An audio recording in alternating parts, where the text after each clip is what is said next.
Cronkite News starts now. Good evening and welcome to Cronkite News on Arizona PBS. I'm Jordan Spurgeon. Thank you for joining us. Residents in the Metro Phoenix area last night received a severe thunderstorm warning due to unusually high winds in the area. Cronkite News reporter Emily Carmen has more on the damage these winds caused and what we can expect in the next few days as monsoon weather continues. The monsoon season has brought heavy rains, thunderstorms, and flooding to Arizona. Last night, it also brought severe winds to the Phoenix metro area. Many residents awoke to find a severe weather alert on their phones, warning them of the nearly 80-mile-per-hour winds. You start getting winds that strong when you're pushing, 80 miles an hour or higher. That's pretty significant. We don't see winds that strong very often. That's big enough, strong enough to start causing like real structural damage and really have a threat to life and property. The strong winds uprooted trees and plants and sent debris flying throughout Phoenix. As the monsoon season continues, knowing how to stay safe during heavy winds is important. When it comes to winds, it's again following your natural instincts, stay indoors, stay away from, just in case like windows and things like that, in case you get debris. Like if the winds are strong enough to be blowing things around, you can get windows crack and break and things of that nature. The winds are expected to die down in the next few days, but more monsoon weather, including rain and potential thunderstorms, are expected. It looks like the showers and thunderstorms will probably be shutting down starting Thursday through the weekend. Monsoon season does run through September 30th, so of course we still have quite a bit of a window here to get additional rainfall and thunderstorm activity. With another month of monsoon season left, visit weather.gov/Phoenix to learn safety tips and to be prepared. In Phoenix, Emily Carmen, Cronkite News. In order to stay safe during the remainder of the monsoon season, make sure to check a reliable weather source before leaving your home. U.S. health experts are expected to recommend COVID-19 vaccine boosters for all Americans, regardless of age, 8 months after they receive their second dose of the shot. This is for those who received the Moderna and Pfizer vaccines. The goal is to ensure lasting protection against the coronavirus as the Delta variant spreads across the country. An announcement was expected as soon as this week, with doses beginning to be administered weekly once the Food and Drug Administration formally approves the vaccines. U.S. health officials recommended boosters last week for some with weakened immune systems. Here in Phoenix, a judge is letting a school district keep its requirement that students and teachers wear masks, at least in the coming weeks, even though a new state law bars such mandates. Judge Randall Warner declined to immediately put the brakes on the Phoenix Union High School's mask requirement, but he's allowing teacher Douglas Hester to continue pressing his challenge of the district's policy. Warner says the new law doesn't take effect until September 29th. At least 11 districts accounting for 140,000 students in more than 200 schools have defied the law by imposing their own mask rules. Food pantries and food banks saw unprecedented rises in the number of families coming through their lines due to the COVID-19 pandemic. This pandemic plummeted millions of Americans into food insecurity, some who were first-time faces. With resilience, food providers worked tirelessly to feed them throughout South Florida despite challenges. Here's a story from the Carnegie Knight News 21 project. So many people died. If you pass by a place not far from here, you will see graves of some of the people in that area that died from COVID. And a lot of it is attributed to just lack of healthy eating. The hypertension, the diabetes, the heart problem, the obesity. It could have been alleviated.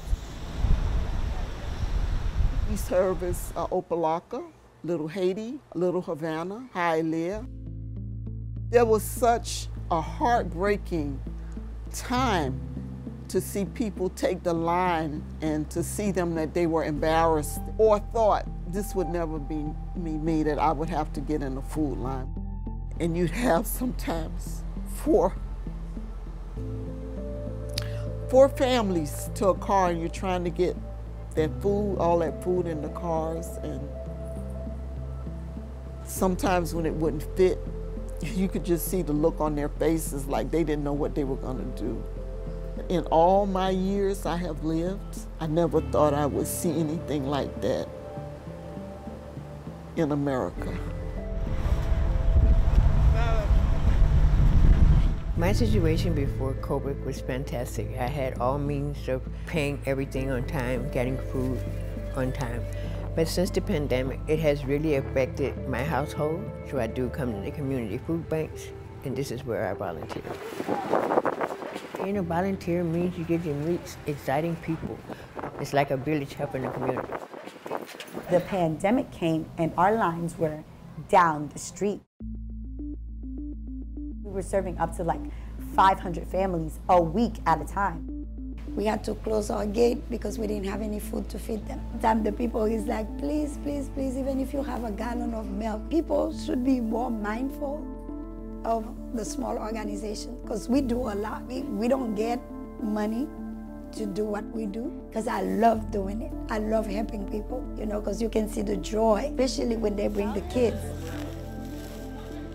Seeing people, when they come through, get what they need, helps me to say, you know, tomorrow is going to be a better day. Tomorrow is a better day.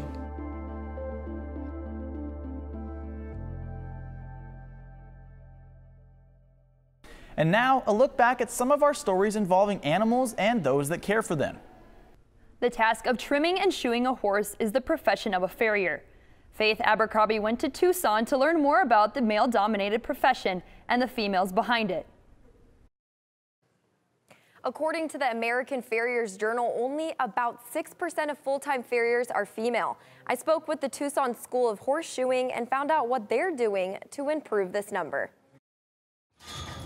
Trimming and horseshoeing is a tedious task. A task that owners Brody and Darius Kruger train and certify students to do. But they also teach their students to fight the stigma that only males can be farriers. When they're in this industry, they push. They push really, really hard because one, they have to beat the stigma about women not being able to do these jobs. Working with horses requires strength, patience, easy carrot, and a bond. Women are generally more attention to detail and meticulous, and that's what we need in this profession. The job of a farrier means a day in the office is spent bent over next to a 1,000-pound animal. Your toes are pointed, your knees are bent, you try to keep your back straight. 90% of the time it just doesn't happen. End of the day, it gets tiring. Students in farrier school could spend up to all day shoeing just one horse. They are working up to do the job a graduated farrier can complete in as little as 45 minutes. You're not just going in and slapping shoes on a horse. You have to understand their body language. You have to understand that you have to make them comfortable to make you comfortable. It's truly a beautiful dance. A dance that takes two to tango. I figure if I need my horse to be calm and gentle for me to work on their feet, then I need to present that to the horse. The physical change and mood shift in horses motivates them to be two of the less than 3,000 female farriers in the country. There you go. I give him a good trim or a good shoe job, and he walks away with less of a limp. It's awesome. I shoe all of my own, and it's like, you know what? If I don't like it, I'll change it. That simple.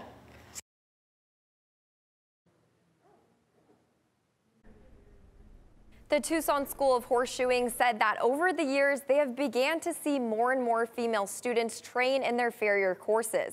In the studio, I'm Faith Abercrombie. If you visited Moctezuma's well at Montezuma Castle National Monument lately, you have noticed part of the site is currently closed to visitors. As Rob Winder explains, there's a very good reason for that. During a visit back to the state, former Arizona resident Rita Rieger is making a point to visit one of her favorite places. So this is one of my kind of go-to sites to reset a little bit when things get crazy. So I always come back here. I've been here many times and it's beautiful. But Montezuma's well offers more than just beautiful scenery. We have really incredible geology and hydrology. So we have the well itself and has a lot of water and endemic species that are only located here. We also have thousands of years of human history that are represented in the archaeological record. Some of that history can be found in Swallet Cave, where the water from the well flows out through an underground stream called the Swallet. Currently, visitors are not allowed to see the cave because it also serves as a roosting site for the Townsend's big-eared bat. Swallow Cave is just a short walk from here, down behind those trees and shrubbery you can see behind me. Now the interior of the cave is off limits to visitors all year long, but during the bats' roosting season, the presence of people even near the mouth of the cave can cause problems. According to bat expert Rick Sherwin, unlike many bat species, the Townsend's big-eared bats do not roost in the crevices of a cave wall, but in places in the cave where they're likely to be visible. And for the mother bats, regulating the temperature of their roosts is a full-time job that keeps them awake for long hours. In other times of year, they may be hibernating or they may be in torpor, and you could go past them and they'd never know. But in this case, they're fully aware of any entry or any disturbance. And so they tend to be very flighty. And sometimes they'll fly with their pups, sometimes they won't. Any movement could hurt the baby bats. Rieger says preventing that is worth the disappointment of not seeing the cave this time. There's plenty of other things to enjoy here. From Montezuma's Well, Rob Winder, Cronkite News. We're in the triple-digit temperatures across Arizona, and the drought has engulfed most of the state. Tina Giuliano has the details about how this impacts the iconic saguaro. During this time of year, there's one thing Arizonans can all agree on. It's a dry heat. The dry summer from last year and a weak winter have led Arizona to be in an extreme to exceptional drought, according to the National Weather Service. Drought conditions that we're seeing are some of the worst we've seen across the state. So over 50% of the state is in the worst drought category, which we call D4 or exceptional drought. Exceptional drought, or D4, is the worst category of drought, where most of Arizona, including parts of the Phoenix metro area, sits. So 86% of the state is in extreme or exceptional drought. According to the Drought Monitor, exceptional drought impacts include an increase in fires, dry bodies of water, and deaths of native plants. But there's an iconic Arizona plant normally equipped to withstand drought and heat that is showing signs of drought stress. We can visually see the effect of the drought on saguaro when they are visually more shrunken. The saguaro cactuses, particularly those in southern Arizona, have been displaying a behavior that scientists haven't seen before: flowers blooming on the stems and arms. It's a really intriguing, mysterious phenomenon. One thing that saguaro cactuses can all agree on is that the flowers grow at the top.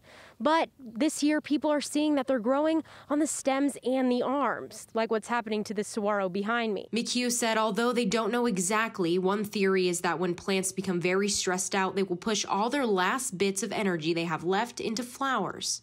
Is that what's happening? Are the saguaros so stressed that they're doing this last possible push? We can't say.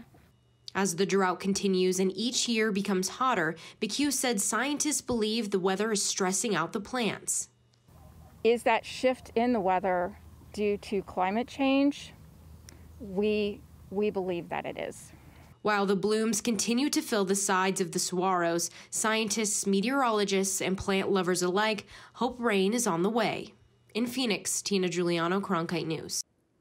Arizona's current drought isn't just hard on human residents of the state. Rob Winder reports on the drought's effects on rattlesnakes and your chances of being bitten by one. If you find an unwelcome guest of the long, scaly, and limbless variety in your yard, Joe Himes of the Phoenix Herpetological Sanctuary can help. We get about 300 calls every year from all over the valley asking us to come out and remove those rattlesnakes. In this unusually dry year, Himes says rattlesnakes have been especially prevalent in places where they might be able to get a drink. Yesterday I went out to a school that has only been closed about 5 days, and there was a rattlesnake sipping up water from a faucet that was leaking out in the playground. But the popular notion that we will see more snake bites because of the drought is a myth. That's according to a 2018 Stanford medicine study, which found that snakebite incidents in California were actually lower during periods of drought there. ASU Life Science professor Dale Donardo says that's because snakes don't move around as much during these dry periods. They're ectotherms, they don't produce their own heat, they get heat from the environment, they have very low energy costs, so they can basically stay down in a burrow and say, hey, I'm going to wait till it rains, I have enough energy to survive. If I go to the surface to look for food or try and hunt food, I may dehydrate in that process, whether I find food or not. Summer is not peak snakebite season in Arizona anyway. But there are certain times of the day when you still need to be careful. They're out when it's cool out. And so during the summers, when it's really hot during the day, when we hit 105 or higher, you're less likely to see snakes out and about in the morning, but you will see them out and about at night when it cools off.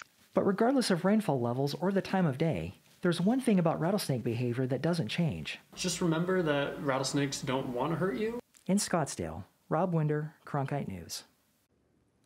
Himes says if you do encounter a rattlesnake in your yard, keep a safe distance, which is at least 3 feet away, and call a professional for removal.